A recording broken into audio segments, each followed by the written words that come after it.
로마서를 우리가 시작하면서 1장과 2장을 이번 주에 보았습니다. 로마서는 로마 교회를 향해서 바울이 쓴 편지인데, 로마 교회는 바울이 세운 교회가 아니라 바울이 이 로마를 통하여서 스페인 서바나 지역으로 가기 위해서 그들에게 편지를 쓰고 있는 것입니다. 로마 교회는 유대인과 헬라인, 그러니까 유대아 사람과 이방인이 함께 있는 것입니다. 그렇죠? 그래서 구약에서부터 오던 그 유대아 사람, 오늘날로 말하면 모태신앙 같은 거죠. 꼭 비교할 수는 없지만 말입니다. 구약을 믿고 메시아를 기다리지만 그것이 예수님인지 모르다가 그 예수님을 만난 사람들이 있었고, 그들에게는 율법과 그죠? 할례라는 그 구약의 전통을 따라 또 음식에 대해서 여러 가지 이 율법들을 지켜가는 사람들이었다면, 이방인 사람들은 이제서야 예수님을 알게 되어서 예수님이 전부인 것은 알지만 그 삶이 여전히 정리되지 않고 기준 없이 사는 삶인 것 같습니다. 그 두 사람이 함께 살면서 유대아 사람들은 끊임없이 그 이방 출신들에게 먹을 것을 조심해라, 그죠? 할례를 받아라, 율법을 지켜라, 이렇게 얘기하고 있는 것이고, 또 이방인들은 이제 예수님을 알았으니 그것이면 된 것이 아니냐 하는 이런 갈등 속에 있었던 것입니다. 모두 다 예수님을 믿었지만 모두 다 예수님을 믿었다고 똑같은 삶을 사는 것도 아니고 똑같은 성격을 가진 것도 아니기 때문에, 그렇기 때문에 지금 바울은 이들에게 편지를 쓰고 있는 것이죠. 쓴 내용은 이것입니다. 이방인이나 유대인이나 모두 죄인이다.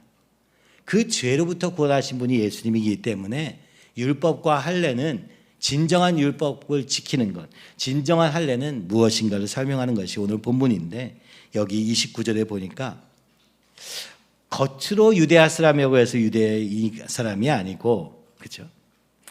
겉으로 할례, 몸에 이 할례를 받았다고 해서 할례 받은 것이 아니라고 말하면서, 진짜 중요한 것은 속으로 유대아 사람, 곧 하나님을 사랑하는 사람이어야 된다고 말하고, 율법으로 적힌 것이 아니라, 그렇죠?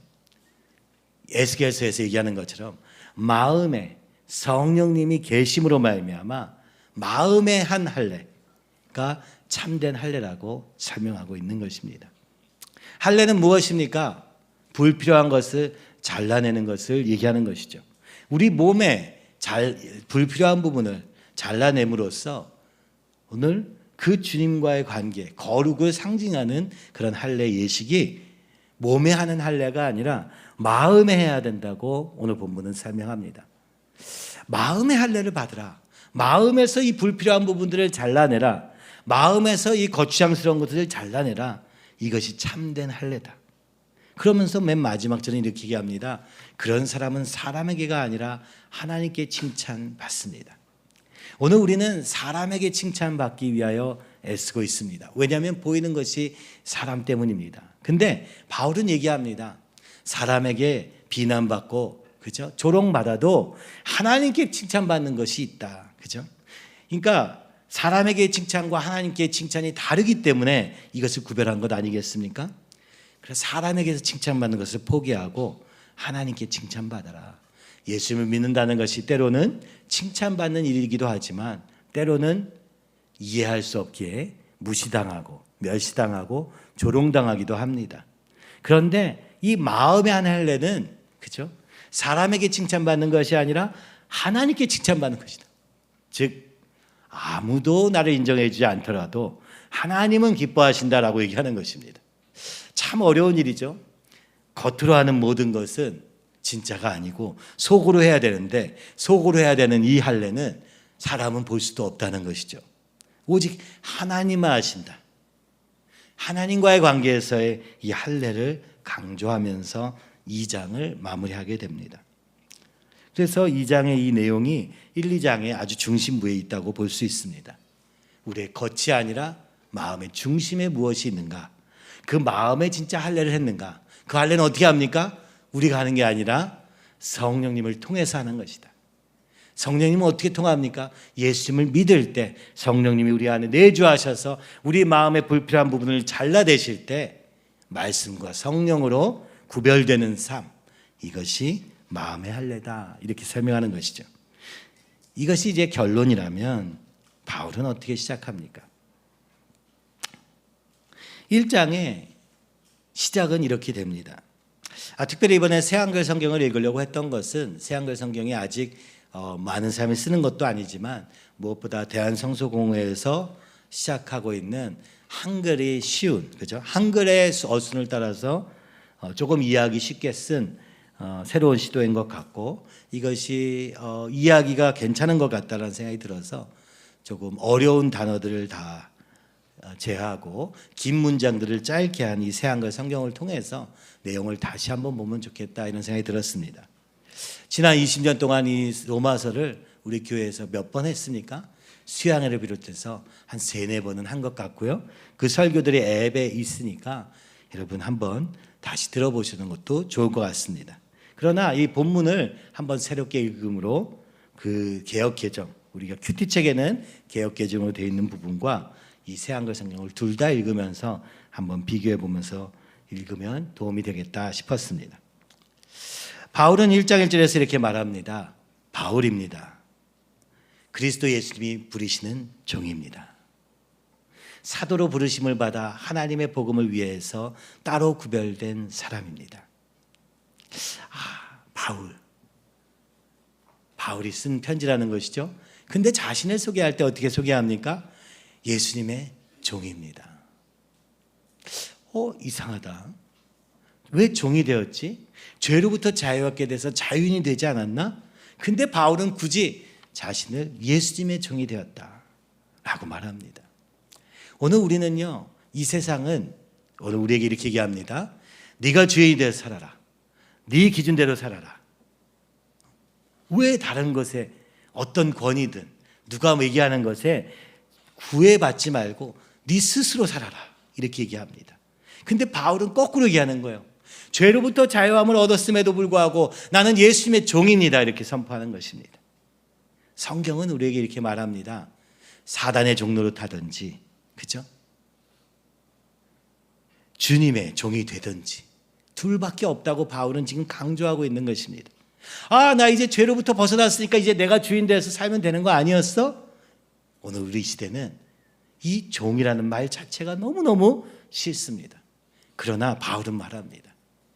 나는 이제 죄로부터 자유함을 얻었으니 예수님의 종이 되기로 자발적으로 결단하였다. 하나님과 세상 속에서 우리는 중간쯤에 어디 길이 있을 것, 거기에 내가 있다고 생각합니다만, 사단의 종로로 타던 우리는 사단의 종로로서 벗어나는 순간 예수님을 따르기로 적극적으로 하지 않으면 또 어느 순간 죄의 종로로 타고 있는 나를 발견하게 됩니다. 내 스스로 산다는 옵션이 사실은 잘 없다는 것을 우리는 잘 모릅니다. 그래서 바울은 적극적으로 말하는 것이죠. 나는 예수님의 종입니다. 여러분, 이와 같은 고백을 어떻게 할 수 있는가? 우리는 로마서에서 보게 될 것입니다. 그러면서 그는 말합니다. 나는 부르심을 받았다. 하나님의 부르심을 따라 복음을 위해서 따로 구별된 사람이다. 여러분, 바울은요, 이렇게 설명할 수도 있었을 거예요. 내가 가말리엘 문화에 오늘날로 말하면 나 서울대 나와서, 그죠? 직업은 천막을 만들고 있지만 예수님을 위해서 일하는 사람이야, 이렇게 설명할 수 있어요. 근데 이 바울은 그 모든 객관적인 것을 다 내어버리고 자신이 이와 같이 설명합니다. 나는 예수님의 종입니다. 나는 예수님의 부르심을 받아 그 부르심을 따라 사는 사람입니다. 그리고 그것을 위해서 따로 구별되어서 나는 다른 것은 아예 따르지 않기로 결정한 사람입니다. 구별된 사람입니다. 그렇죠? 나는 더 이상 세상을 죄에서부터 구별된 사람, 바로 거룩의 의미인 것이죠. 그러면서 3절에서 이렇게 말합니다. 복음을 위해서 구별된 사람이라고 말하는데 도대체 복음은 무엇입니까? 여러분, 복음은요, 기쁜 소식이란 뜻입니다. 원어 그대로도 기쁜 소식이란 뜻이에요. 저는 복음 우리가 말은 많이 하는데 복음의 뜻을 알고 나서 굉장히 의아했어요. 복음이 예수님이 아니라 기쁜 소식이란 뜻이에요. 여러분, 여러분의 기쁜 소식은 무엇입니까? 나에게 기쁜 소식은 무엇입니까? 오늘 우리에게 기쁜 소식은 무엇입니까? 뭘까요? 우리가 자주 생각하는 거. 로또에 당첨되면 기쁜 소식이 되지 않겠습니까? 그런 사람에게는 로또 당첨이 복음이 될 것입니다. 그죠? 아니면 청약에 당첨되는 거. 아니면 주식이 올라가지고 막 2배가 되고 막 10배가 되는 거. 이게 기쁜 소식일 수도 있습니다. 물론 그것도 기쁘죠. 그러나 여기서 바울이 얘기하는 이 복음은 굳이 기쁜 소식이라고 말하는 이 말을 쓴 것은 무엇입니까? 근본적인 기쁨과 만족이 어디에서 오는가? 나의 진정한 만족은 어디에서 오는가? 그것을 복음이라는 말로 많은 기쁜 소식들은 있겠으나 나의 인생을 결정하는 그 기쁜 소식이 무엇인가를 위해서 복음이라는 말을 쓰고 있는 것 같습니다. 어떤 사람은 수요에서 그 기쁜 소식, 뭔가 더 가지기 위한 것이 내 삶의 목표죠. 어떤 사람은 사람들에게 인정받고 내가 괜찮은 사람이 되어서 사람들이 괜찮은 사람이라 인정하는 것. 어떤 사람은 내가 의롭다, 내가 잘 살고 있다, 이런 거에 굉장히 큰 의미를 부여하고 있는 것 같습니다만 바울은 이렇게 얘기합니다. 이 복음은 하나님의 아들에 대한 것인데, 아니 바울의 기쁜 소식이 나에 대한 게 아니에요. 바울과 상관없는 일입니다. 예수님에 대한 것이라고 얘기합니다. 여러분, 이게 믿음의 삶입니다. 우리는 기쁜 소식을 내 안에서 찾으려고 합니다만 바울은 내 기쁜 소식은 예수님에 대한 것이다. 참 이것이 놀라운 깊은 진리를 가지고 있는데 우리 안에서 기쁜 소식을 찾으려고 하면은 그것이 기쁜 소식이 될 수가 없다는 것을 우리의 삶에서 알게 됩니다. 이 기쁜 소식은요, 내 안에 없고요, 바깥에 있습니다. 하나님의 아들에 있습니다. 그렇죠? 사랑방 안에서도 여러분이 나눌 때 우리는 나에게 갇혀 있잖아요. 내 안에 무슨 기쁜 소식이 없나? 내 삶에 무슨 기쁜 소식이 없나? 내 삶에 문제가 없나? 요거밖에 보지 못하는 아주 근시안적인 나의 가로막혀져 있는 내 생각과 감정과 내 어떤 욕망과 또 내 어떤 이 체계 안에 갇혀져 있습니다. 그래서 복음이 예수님께 될 수가 없어요. 어제도 청년부 얘기를 하다 보니까 사랑방 안에서 여러분, 요즘 청년들은요 사랑방 할 때 핸드폰을 켜놓고 게임을 하면서 있을 수 있어요. 왜 그런지 아세요? 남에게 관심이 1도 없기 때문에 그렇습니다. 남이 얘기를 시작하면 또 똑같은 얘기구나, 아니면 무슨 얘기하는지도 아예 안 들으려고 작정한 사람처럼 핸드폰으로 게임을 하고, 예배 시간에도 여러분 여기서 게임하는 사람도 있고, 그죠?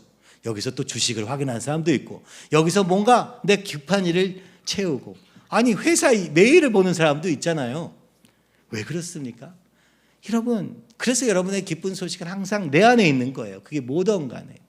근데 이러면 진짜 복음이 복음될 수 없습니다. 사랑방에서 나눈 문제도 결국 나에 대한 거야. 내 고민, 내 염려. 바울은 이렇게 말합니다. 나에게는 기쁜 소식이 있어. 나는 그 기쁜 소식에 위해서 구별된 사람이야. 근데 그 기쁜 소식은 내가 아니고 예수님이야. 하나님의 아들에 대한 것이라 바울이 이렇게 설명합니다. 여러분, 나를 벗어나서 있는 기쁜 소식, 하나님으로부터 오는 기쁜 소식. 인간은요, 내 안에서 뭘 채울 수 있는 존재가 아닙니다. 하나님으로밖에 채울 수 없는 존재입니다. 그리고 그 하나님만 아니라 하나님이 말씀하시는 것처럼 하나님과 이웃사랑으로 채워져야 되는 것입니다. 근데 나에게만 집착하면 절대로 이걸 알 수가 없습니다. 바울은 이렇게 얘기합니다. 이 하나님의 아들은 누구냐? 소개해 주는 거예요. 육신으로는 다윗의 후손이다. 그분은 이스라엘의 왕 다윗의 후손이다. 구약에 약속했던 메시아의 후손이다. 그렇죠? 그 약속은 구약 속에 있는 것이었다. 그러나 이것은 겉으로 드러나는 것이다. 육신으로는 유대인의 모습을 가지고 있으나 영으로는, 거룩한 영으로는 어떤 분이시냐? 죽은 사람들 가운데서 부활하심으로 하나님의 능력 있는 아들로 지정되신 분입니다. 하나님의 능력 있는 아들이시다. 하나님의 아들이시다. 그 예수님이. 내가 지금 얘기하는 그 예수님은 하나님의 아들이시다. 하나님의 아들의 증거가 무엇이냐? 죽으시고 부활하신 것이다. 왜 죽으셨나? 우리의 죄 때문에 죽으셨는데 하여튼 부활하셔서 하늘 보좌에 계신 분. 그죠? 오늘 이 예수님에 대해서 내가 설명하려고 한다. 오늘 우리의 인생에 죽음의 그림자가 날마다 드리워집니다. 진짜 죽음도 있지만 우리의 마음이 죽고 우리의 감정이 절망하고, 그렇죠? 오늘날도 뉴스를 보면은 누가 죽었다는 얘기, 유명한 사람이 또 자신의 삶을 마감하는 얘기들을 우리는 수없이 보게 됩니다. 왜 그렇습니까? 마음이 죽은 것이죠. 살아있으나 죽은 자 같이 사는 것입니다. 그런데 이 하나님의 아들은 죽은 자 사람들 가운데서 부활하신 분이다. 부활 생명을 가지신 분이다. 그죠? 죽은 우리도 살릴 수 있다. 죄와 사망으로 죽게 된, 죄와 허물로 죽은 우리를 살리실 수 있는 분이다. 그것이 하나님의 능력이다. 그분이 바로 하나님의 아들이시다. 여러분, 이 바울의 감격 우리 안에도 있기를 간절히 소원합니다. 예수님이 나의 기쁨이십니다. 예수님이 나의 가장 소중한 분입니다. 여러분, 이럴 때도 있지 않았습니까? 지금은 어떠신가요? 이 로마서를 보면 이 바울의 감격스러운 모습을 글로만 보기엔 너무 아까운 거예요. 그죠? 상상해 봐야 돼. 읽으면서도. 우리가 우리 이름을 넣고 여기서 박정배입니다. 그리스도 예수님이 부르시는 종입니다. 사도로 부르심을 받아 하나님의 복음을 위해 따로 구별된 사람입니다. 이렇게만 읽어도 어때요? 마음에서 막 힘이 나지 않습니까? 나로 말미암아서 아무 힘도 없잖아요. 아무 능력도 없잖아요. 그러나 예수님의 종이기에, 예수님이 우리와 함께 하시기에, 그 예수님이 나의 힘이 되시기에, 그죠? 막 이랬으면 좋겠어요. 성경을 읽는 이유가 이것입니다. 주님, 저도 바울과 같은 사람이 되기 원합니다. 예수님의 종이 되기 원합니다. 자발적인 순종의 사람이 된 거예요. 그죠? 원래 인간은요, 하나님을 거역하기 위해서 선악과를 따먹고 끊임없이 하나님의 말씀에서 벗어나기 위해서 몸부림치는 인간이었잖아요. 근데 바울이 예수님을 만나고 나니까 이제 스스로 종이 되었다고 말할 수 있는 사람이 된 거예요. 이제 나는 예수님만 따라하겠습니다. 이제 예수님이 나의 전부이십니다. 여러분, 이것이 하나님의 목표였던 것이죠. 바울이 모습이 바로 주님이 십자가 지신 이유인 것입니다. 나의 근본적인 기쁨과 만족의 근원이 나를 종되게 하는 것입니다. 내가 소유의 목표를 두고 있으면 그 돈의 종이 되는 것입니다. 내가 사람들에게 인정받고 싶으면 사람의 종이 될 수밖에 없습니다. 내가 자기 의로 사는 사람이라면 내가 자기 의의 종로로 되는 것이죠. 근데 이런 모습은 반드시 관계 안에서 문제를 가져오게 됩니다. 그렇죠? 근데 예수님이 나의 전부이면 우리는 예수님의 종이 될 수 있는 것이죠. 그것이 더 이상 부담스럽거나 어렵거나 그런 것이 아니라 기쁜 소식이 되는 것입니다. 바울은 이 고백을 1장 초반부터 막 고백하는 거예요. 왜 이렇게 기쁜가? 이제 설명하는 거예요. 1장 16절과 17절 우리 같이 한번 읽어보면 좋겠습니다. 나는 복음을 부끄러워하지 않거든요. 복음은 모든 믿는 사람을 구원에 이르게 하는 하나님의 능력이기 때문입니다. 하나님의 의가 복음 속에 드러나기 때문입니다.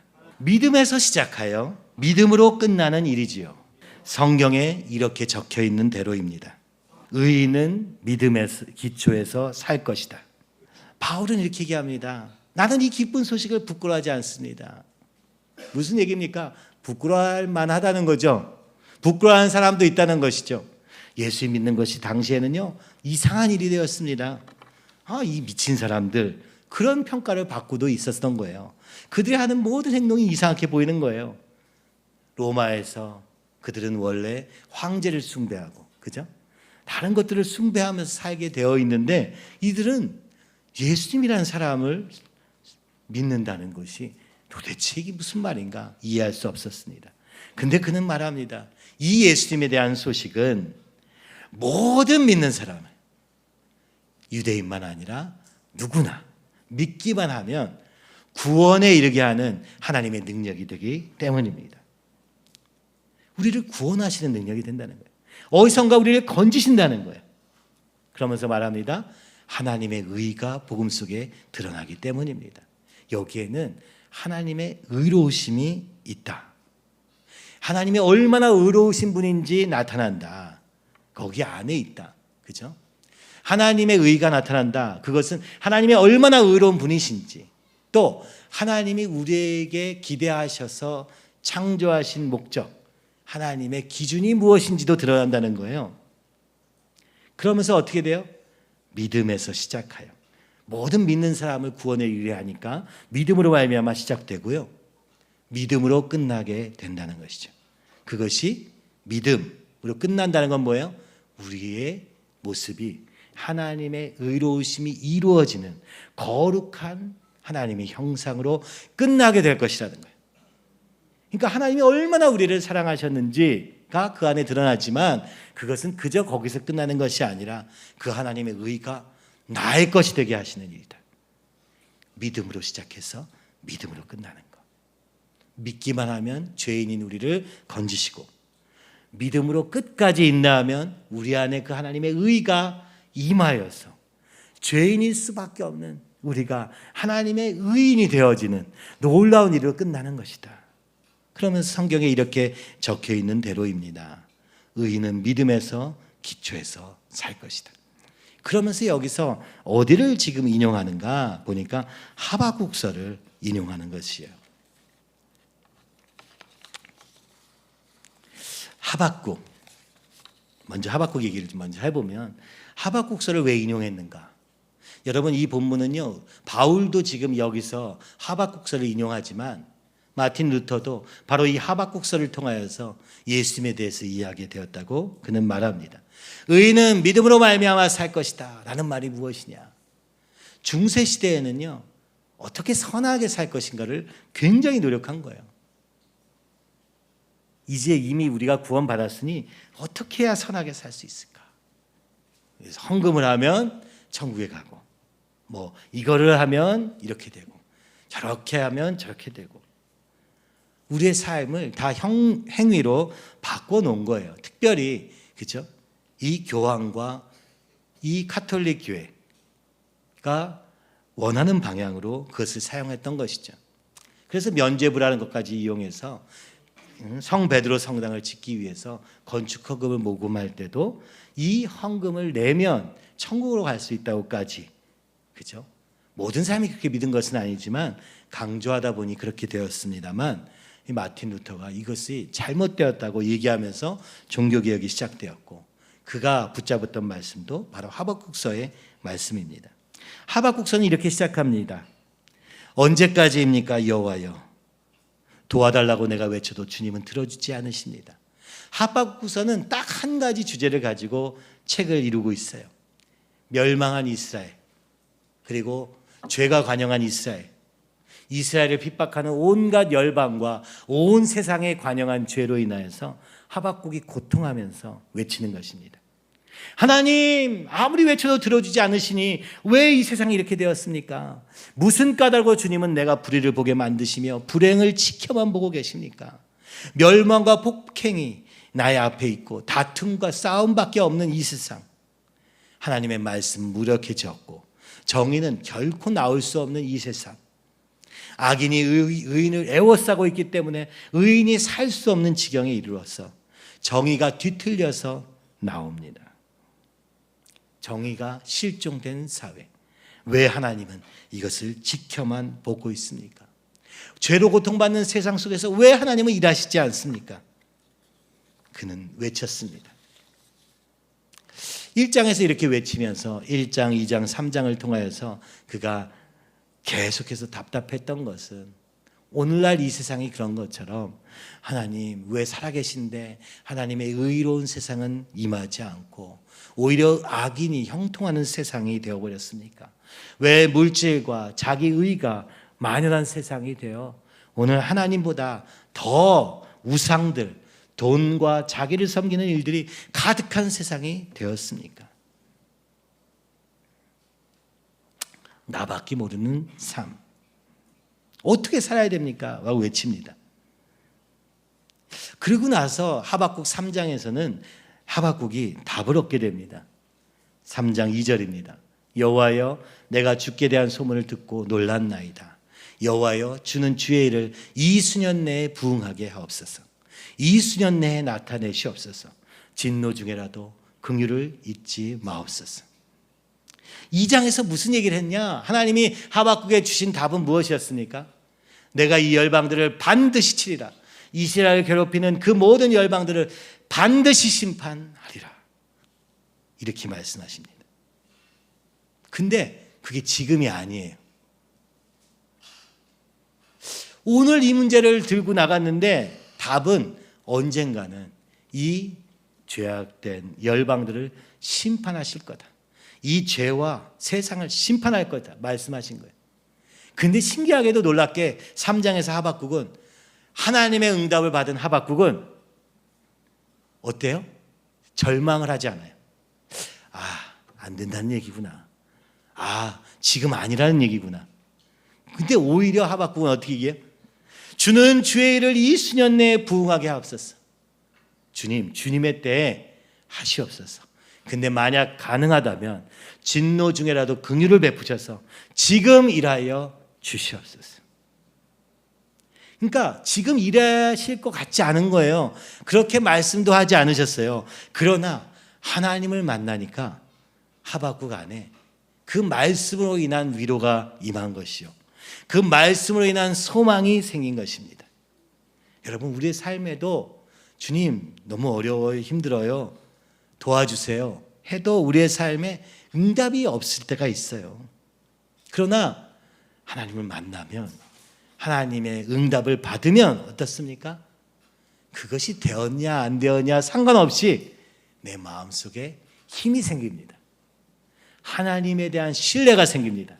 하나님에 대한 믿음이 생깁니다. 그 믿음으로 말미암아 오늘 이 문제를 당장 해결할 수 없더라도 절망하거나 실망하지 않습니다. 오히려 기도합니다.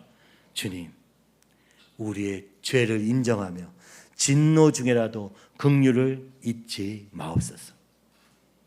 하박국은 굉장히, 그죠? 처음에는 어떻게 보면 하나님을 대적해서 막 이런 얘기를 하고 있었는데 지금은 어떻습니까? 내가 진노받을 수밖에 없는 현실을 인정하면서 그러나 하나님의 긍휼을 구하는 자리에 있습니다. 이것을 오늘 바울은 믿음이라고 말하는 것입니다.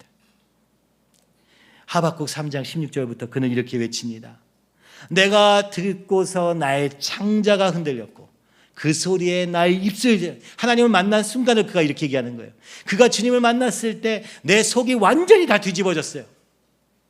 입술이 떨렸습니다. 뼛속이 썩고 있고 내가 있는 자리에서 내가 떨고 있습니다.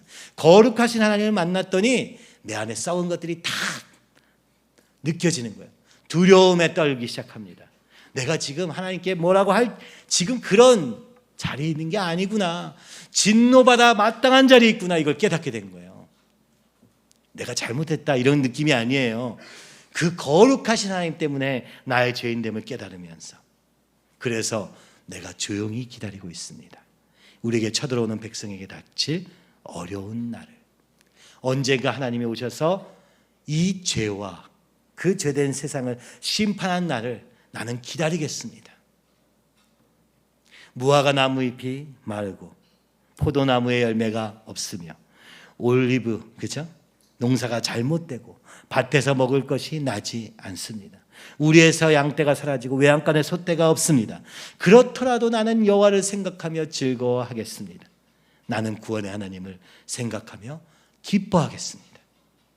19절 그는 이렇게 외칩니다. 여호와 주님이 나의 힘이 되십니다. 여호와께서 나의 두 발을 사슴처럼 만드셔서 내가 나의 높은 곳들을 밟게 해주실 것입니다. 나를 높이실 주님, 지금 정말 낮은 자리에 있지만 높이실 주님, 사슴처럼 막 뛰어다니는 그림을 막 그리는 거예요. 언제요? 주님의 응답을 받고 나서 하박국 선지자는 1장에서 주님께 원망하듯 간절하게 오늘 이 세상을 향하여 안타까워하며 외쳤습니다만, 그가 하나님을 딱 만나자마자 그 주님의 계획을 알게 되면서 그 주님을 만남으로 말미암아 끝나버렸습니다. 이제 나는 주님만, 오늘 이 거룩하신 주님, 역사의 주관자 되신 주님, 창조주 하나님과 함께 그 주님만을 바라보며 살겠습니다로 끝나는 것이 하박국의 이야기인 것이죠. 오직 의인은 믿음으로 말미암아 살 것이다. 이것이 2장에서 하나님이 하박국에게 하신 말씀입니다. 네가 이 땅을 뭐 어떻게 할 수 있는 것처럼 생각하는 게 아니라 믿음으로 말미암아 하나님을 바라보며 하나님의 하실 일을 기대하며 하나님께 구하며 하나님을 의지하며 하나님과 함께 기다리며 인내하며 사는 삶. 악이 만연한 세상 속에서, 폭력과 압제가 가득한 세상 속에서 오직 하나님을 의지하며 그분이 다시 오실 것을 기다리며, 그렇죠? 오늘 우리는 그렇죠. 그들은 원래 메시아가 오실 것을 기다리며 사는 것이었고, 오늘 우리에게는 그 주님이 다시 오실 날을 기다리며 사는 삶이 믿음으로 말미암아 살리라 하는 주님의 명령의 의미라는 것을 이야기하면서 오늘 여기서 바울도 똑같이 고백하고 있는 것이죠. 오신 예수님을 이야기하며 그 오신 예수님을 붙잡고 사는 삶, 오실 예수님을 기다리며 사는 삶. 그렇기 때문에 나는 이것이 가장 기쁘다. 나는 이것이 나의 삶의 전부다. 이렇게 고백하고 있는 것입니다.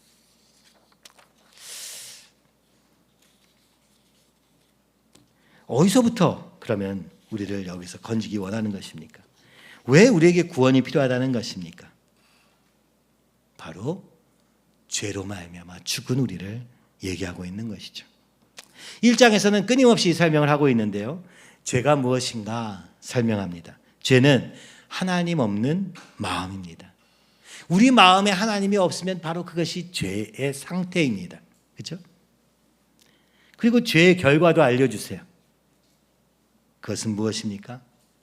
하나님이 없는 결과는 온갖 정욕과 악한 마음과 관계, 태도, 하나님을 대적하는 마음, 바로 선악과를 따먹을 수밖에 없었던 우리의 모습이 바로 죄의 결과, 하나님을 두기 싫어하는 결과였다고 말하고, 그 하나님의 심판은 바로 어디서 뭐 천둥번개가 치고, 그죠? 우리의 삶에 당장의 문제가 생기는 경우도 있겠으나 가장 심각한 심판은 내버려 두시는 것입니다.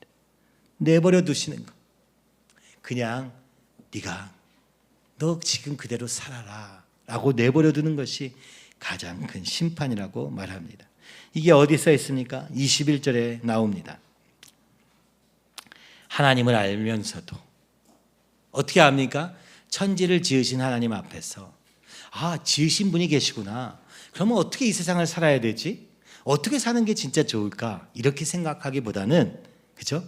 그 하나님의 뜻이 무엇일까 찾기보다는 그 하나님을 알면서도 하나님을 하나님으로 높여 영광을 돌리지도 않고 감사를 드리지도 않고, 주님, 창조하신 주님 감사합니다. 그러면 내가 어떻게 살면 좋겠습니까? 묻지 않고 그 다음에 우리의 덧없는 생각에 빠져 마음이 어두워졌다고 바울은 설명합니다. 스스로 지혜롭다고 큰 소리 치지만 바보가 된 것처럼 살고 있는 것이죠.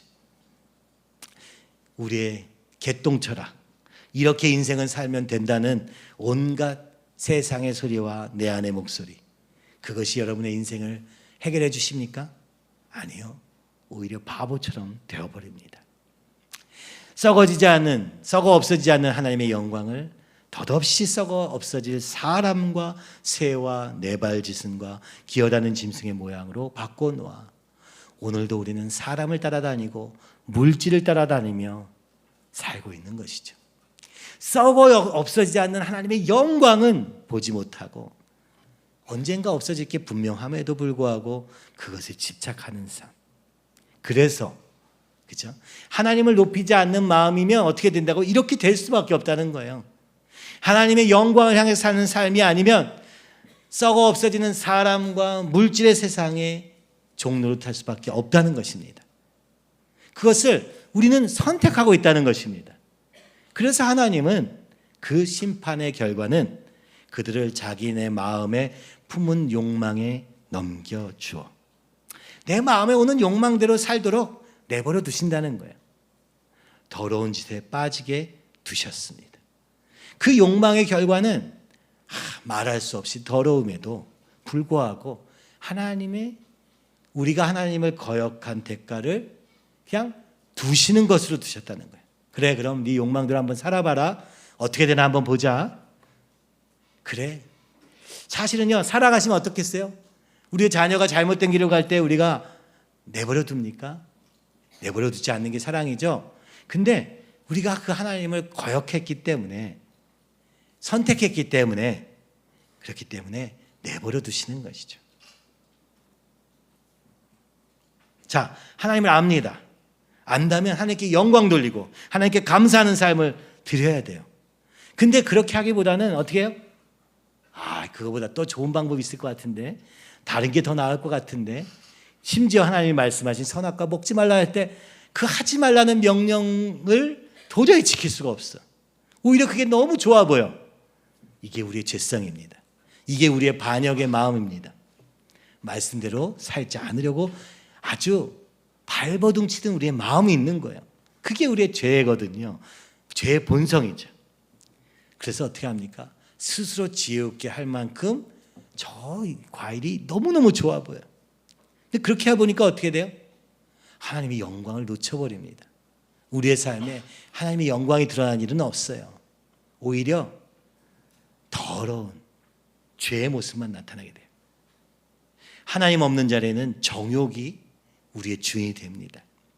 우리가 계속 얘기하잖아요. 욕심을 버립시다 라고 할 때 욕심을 버리면 되겠지. 되는 게 아니에요. 욕심이 있다는 것은 우리 안에 하나님이 없다는 것이기 때문이에요. 그래요. 그래서 우리 마음을 하나님으로 채우지 않으면 욕심은 당연히 있어요. 누구나 있어요.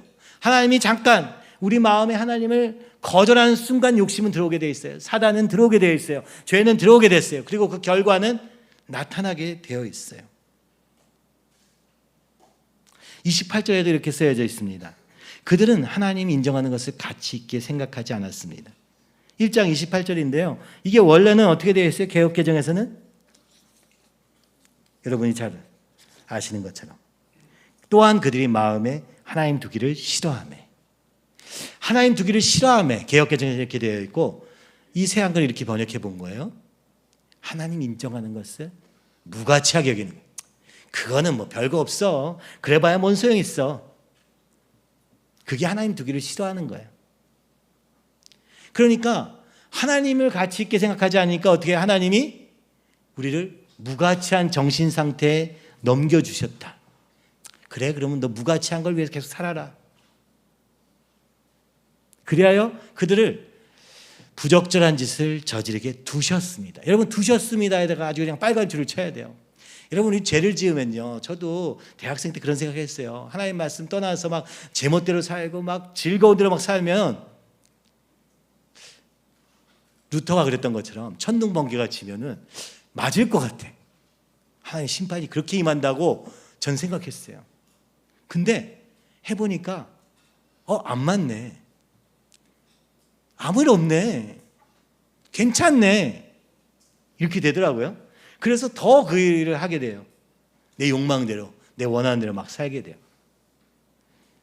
여러분, 두시는 게 가장 큰 처벌입니다. 두시는 게, 내버려 두시는 게 말이죠.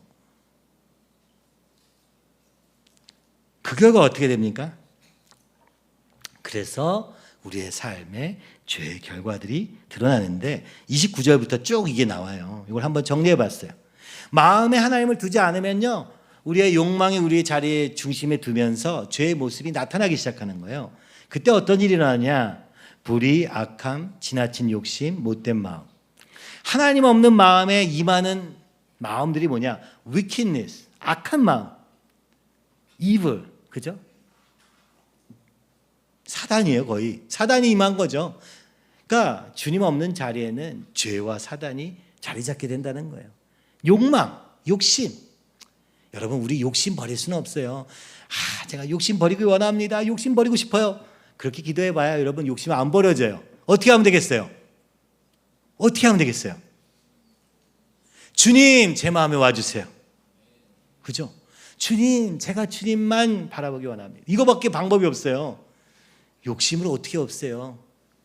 depraved, 못된 마음이라고 되어 있는 것을 영어로는요, 썩은 마음이라고 얘기하는 거예요. 그렇죠? 부패한 마음. 그러니까 마음에서부터, 중심에서부터 다른 것들이 들어오기 시작합니다. 그러고 나면 어떻게 돼요? 관계 안에 문제가 생겨요. 시기, 살인, 다툼, 사기, 속임이죠. 말리스, 적이, 아주 악독한 마음이 저 사람을 아주 그냥, 그죠? 그리고 그 다음에 어떻게 돼요? 수근수근 뒤에서 막 흠담. 여러분, 수근수근하는 거 멈출 수 있어요? 없어요. 내 마음에 이미 하나님이 없으니까 드러나는 현상이라는 거예요. 슬렌더가 뭡니까? 욕하는 거예요. 욕 계속하는 거예요. 우리 아이들 욕 못하게 하는 것도 이유가 있어요. 욕은요, 자연스럽게 욕을 배우게 돼요. 그렇죠? 언어를 배우면 제일 먼저 배우는 게 욕이거든요. 초등학교 가면 제일 많이 배우는 게 뭐예요? 욕하는 거예요. 그게요, 왜 이렇게 재밌을까요? 왜 이렇게 좋을까요? 우리 마음이 썩어서 그런 겁니다. 하나님이 없어서 저절로 일어나는 일들이에요. 그러니까 우리 마음에 하나님이 없으면요, 관계에 문제가 생기는 것은 너무 당연한데 문제가 생기는 정도가 아니죠. 다른 사람을 사랑하기는커녕 죽이려 합니다. 그렇죠? 이게 로마서 1장 29절 32절에 나오는 죄의 목록이에요. 그 다음은 어떻게 됩니까? 그 다음에는요, 수군수군하고 헐뜯었잖아요. 욕하잖아요. 어딜 향해 있어요? 이게 사실 앞에 문단이 아니라 뒤에다 넣어도 되는데 제가 조금 앞에 넣었어요. 관계로 그냥 풀려고. 근데 사실은 그 문장 안에서 어떻게 되어 있어요? God haters. 하나님 미워해요. 시건방져요. 거만해요. 자랑해요. 여기 앞에랑 연결해서 보면 어때요? 수군수군. 뭐 교회에서 뭐 한다는데 이상한 것 같아. 헐뜯어. 욕해요. 항상 있는 일이에요, 이게. 누가 서도 마찬가지죠. 그런데 그게 어디서 오는 거냐? 하나님 미워해 생기는 거라는 거예요. 태도에 생기는 거예요. 태도에서. 교만한 태도. 그러니까 맨날 다른 사람 욕하고 하나님 말씀도 안 믿고 시건방져가지고는 뭔가 할 수 있는 것처럼 거들먹거리면서 자기는 또 자랑해요. 이거는요, 태도에 이런 일이 벌어지는 거예요. 근데 여기까지 오면요, 그 다음에 어떻게 돼요? 그 다음에는요, 악한 일을 꾸며내기 시작해요. 어떻게 하면 악한 걸 할까? 이렇게 된다는 거예요. 바울이 얘기하는 겁니다. 이제는요, 창의력이 어디서 오느냐? 어떻게 하면 나쁜 짓을 할까? 어떻게 해야 나쁜 짓을 할 수 있을까? 어떻게 하면 안 들을까?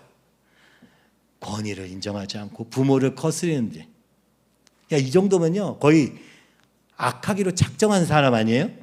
이 앞에까지는 잘 안 드러나는데 이제는 드러납니다. 모든 동기가, 목표가 악하게 보이기 시작합니다. 그리고 그 다음에 일어난 일이 무엇입니까? 영어로 보니까 아주 분명해요. 노가 4개야. 없는 게 4개예요. 그 하나님이 없으면 어떻게 뭐가 없어지느냐?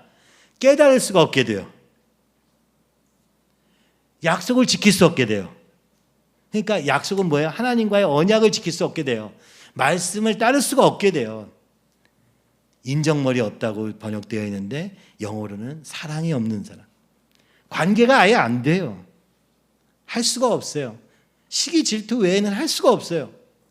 저 사람들을 사랑하며 혹시 저 사람이 필요한 게 뭘까? 지금 저 사람이 필요한 게 뭘까? 저 사람은 지금 어떻게 해줄까? 어떻게 해야지 도움을 줄 수 있을까? 여러분, 이거는요, 하나님 없을 때는 안 생기는 일입니다. 또 no mercy. 뭐예요? 인정사정 없어요. 남에 대해서는요, 인정사정 없어요. 그렇죠? 자비가 없어요. 봐주는 게 없어요. 4개의 노로 결론 난다. 자, 다시 보면요, 뭐죠? 우리의 마음에 하나님이 없으니까 관계의 문제가 생기고요. 그게 이제 먼저 나타나는 증상이에요. 그 다음에는 우리의 태도가 이상해. 거들먹거리기 시작한다는 거죠. 그죠? 그리고 나서는 행동이 악해요. 그죠? 그리고 없는 것들이 있어요. 절대 없는 거. 깨달을 능력이 없다는 거. 이게 되게 진짜 심각하지 않아요? 하나님이 없으니까 깨달을 능력이 없으니 내가 어디에 있는지, 내가 어디로 가는지, 내가 지금 뭘 하고 있는지 모르는 거예요. 사랑할 수도 없고. 하나님이 없을 때 일어나는 일들입니다. 여러분, 하나님이 있어야 되지 않을까요? 그죠? 하나님 없이는 아무것도 안 될 것 같죠? 이게 그래서 바울이 얘기하는 것입니다. 오늘 이 예수님이 없으면 우리는 아무것도 가진 것이 없는 자리 되니 나는 예수님의 종이 되기로 작정했다. 나는 오직 예수님이 나의 기쁜 소식이 되는 것을 너희들도 알기 원한다. 왜냐하면 너희가 하나님을 떠나는 순간, 너희 안에 예수님이 없는 순간 일어날 일들이 이런 일들이니 이걸 통해서 네가 좀 봤으면 좋겠다. 32절은 뭐라고 합니까? 맨 마지막 절은 근데 그 정도가 아니에요. 그 다음에 어떻게 합니까? 이게 하나님 기뻐하시지 않는 일이라고 율법에 다 적혀 있고 내 양심 속에서 말을 다 해주지만 근데 이것을 스스로 할 뿐만 아니라 이런 사람들을 박수 쳐줘. 자, 더하자. 그래, 더하자. 야, 이게 잘하는 거야. 이게 맞아. 오늘 하나님을 거역한 일들에 박수 치는 세상, 하나님 뜻대로 하는 사람들을 핍박하는 세상이 오늘 우리는 실제로 오고 있는 건 아닙니까? 어떤 목사님은 그죠? 그분이 어떻게 했는지 저는 잘 모르지만 그죠? 코로나 시절에 예배 드리는 것 가지고 또 그런 것들을 지켜본 걸 가지고 감옥에 될 처지에 있다는 얘기를 들으며 너무 분노하게 됩니다. 오늘 세상에 온갖 악한 짓을 하는 자들은 다 풀려나는 세상처럼 보이는, 그건 제가 잘못 생각하는 걸 수도 있어요. 꼭 그렇지는 않겠지만 더 나쁜 놈들도 참 많은데 오늘 말씀대로 하려고 하는 것들이 그렇게 그럴까, 그렇죠? 여러분, 정말 제가 요즘은 여러분 말씀에 집중해야 될 시기라고 생각되는 게 뭐 유튜브에 올라오는 목사님들의 얘기까지도 때로는 이 믿음을 무너뜨리는 얘기들을 얼마나 많이 하고 오늘 믿음으로 세워진 교회를 무너뜨리는 얘기들이 얼마나 많은지, 그렇죠? 물론 교회가 잘못한 것도 있고 또 바뀌어야 되는 것도 분명히 있습니다.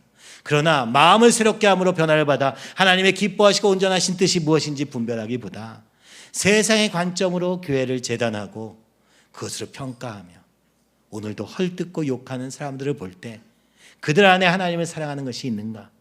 오늘 우리 교회 안에서도 끊임없이 하나님이 하시는 일들을 헐뜯고 비방하는 것을 볼 때 정말 그 안에 하나님이 있는가? 의심하지 않을 수 없습니다.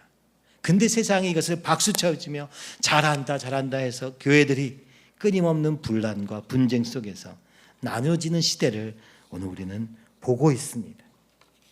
하박국의 선지자의 그 목소리가 오늘 우리 앞에 마치 들려지는 것 같아요. 주님, 왜 이것을 보고 계십니까? 어디 이 정의가 완전히 삐뚤어져서 뒤틀려져서 나오고 있는 이 세상을 불쌍히 여겨 주시옵소서. 그런 기도가 나오지 않을 수 없는 세상을 우리는 살고 있습니다. 그러나 오늘 바울은 말합니다. 하박국의 믿음은 어떠했느냐? 의인은 믿음으로 말미암아 살리라 함과 같이 오늘 나는 예수 그리스도를 믿음으로 말미암아 살기로 작정하였고 이 예수님을 전하는 것이 오늘 우리를 살리시는 그 하박국이 기다렸던 하나님의 의의가 바로 이 예수님 안에 있음을 나는 믿음으로 나는 그것을 위해 구별된 삶을 살기로 작정하였다. 이렇게 얘기하고 있는 것이죠. 1장 16절에서 17절 우리 같이 또 한번 마지막으로 읽어보면 좋겠습니다. 나는 복음을 부끄러워하지 않거든요. 복음은 모든 믿는 사람을 구원에 이르게 하는 하나님의 능력이기 때문입니다. 하나님의 의가 복음 속에 드러나기 때문입니다. 믿음에서 시작하여 믿음으로 끝나는 일이죠. 성경에 이렇게 적혀 있는 대로입니다. 의인은 믿음의 기초에서 살 것이다. 아멘. 오늘 바울의 믿음은, 하박국은 막연한 하나님에 대한 믿음, 그 하나님의 약속을 믿음으로 말미암아 그 메시아를 향한 믿음, 그죠? 주님이 보내실 새로운 일을 행하실 믿음을 가졌다면 오늘 바울에게는 그 예수님이 우리의 믿음의 대상이라고 말합니다. 그런데 이것을 2장에 들어오면은 그런데 이 믿음을 왜 보지 못하는가? 그죠? 2장 28절, 29절 이렇게 말합니다. 겉으로 드러나는 행위를 바꾸려고 하는 이 유대인의 습관에서 벗어나라. 표면적 육신의 할례가 아니라 마음의 할례가 필요하다. 이거 누구에게 향하는 거예요? 유대인들에게 하는 얘기입니다. 오늘 모태 신앙인들에게 하는 얘기입니다.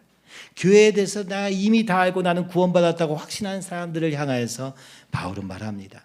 진정한 예수 그리스도를 거듭나는 믿음이 아니면 그것은 가짜다. 무효다. 받은 할례도 무효가 된다. 어떻게 해야 되냐? 마음의 할례를 해야 된다. 성령으로. 그렇죠? 성령으로. 겉보기에 유대야 사람이 유대야 사람이 아니라 오히려 보이지 않는 속이 유대야 사람이어야 진짜 유대야 사람입니다. 그리고 글로 적힌 율법이 아니라 성령님을 통해서 마음의 한 할례가 참된 할례입니다. 율법을 지키기 위해서 애쓴 유대인들은 행동에서 율법을 어기지는 않았어요. 그래서 스스로 의로우며 여전히 하나님의 유일한 그렇죠? 백성이라고 생각했습니다. 그러나 바울은 말합니다. 모든 사람을 믿음으로 말미암아 구원하시는 능력이 된 예수 그리스도는 오늘 우리의 행위를 고치려고 하는 것이 아니라 겉을 고치려고 하는 것이 아니라 우리의 마음의 중심을 바꾸기 위해서 오신 것이고 그 예수님을 믿을 때 성령님을 통해서 우리 마음의 할례가 이루어진다.